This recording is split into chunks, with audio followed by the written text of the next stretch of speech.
Hey guys, again, I apologize for these videos being a little dark, but I wanted to do a tutorial on how to properly use oil pastels for the flaws in our streets project. So, oil pastels are kind of similar to crayons, but they're different in the fact that crayons are wax base and these are oil base. Okay. So when you're using these, there are a few things you don't want to do because it's going to make your art piece look really bad, okay? So for one of the things that you don't want to do is you don't want to just take your oil pastel and go like this and then try to blend it out because you've made a harsh line right there and it's not going to blend. It doesn't matter what color you use or how you've done it, it's going to wind up,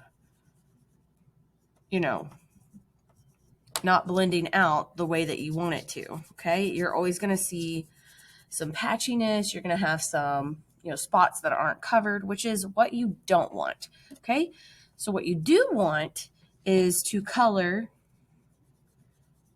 like such. Okay. To color like this. And then you can go in with your finger or a paper towel, but either or is going to work just fine.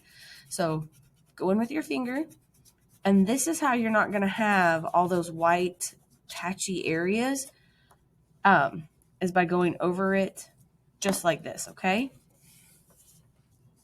All right. So see that? Now I'm going to do it with the orange so you guys can see that too. So again, coloring it so then that way it's all nice and uniformed. You really want to do this because it helps make your colors all nice and blended, okay? And we want these to look very beautifully blended, all right?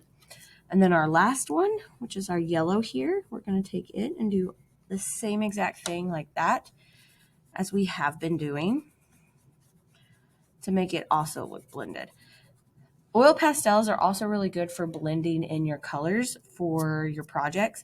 So I'm going to show you that with this as well. I'm going to take my red. Now I'm going to start off with a bit more pigmentation here. And then as I go down, I'm going to lighten it. So you can kind of see that difference there. Next, I'm going to take my orange. I'm going to go into my red a little bit here where that lighter area was, and then slowly go into being just orange. And then again, we're going to do that same thing that we did with the red. We're going to make it nice and colored lightly here. So we got deeper pigmentation here, lighter pigmentation there. And then we're going to lastly take our yellow and we're going to put it over top of our orange there, and then slowly start to blend down where there's just yellow. Okay. So again, we're going to take our fingers or your paper towel, whichever that you prefer, and we're blending, and we're slowly going down into each one, blending those colors, and bam. So that is how you use oil pastels. Again, I apologize for how dark the video is, but I'm hoping that this is still helpful in some way, shape, or form. Again, we don't want to see any of this, or this. We want to see this, and most certainly this, okay? When it comes to oil pastels, all right? I hope, again, like I said, I hope this video was helpful when it comes to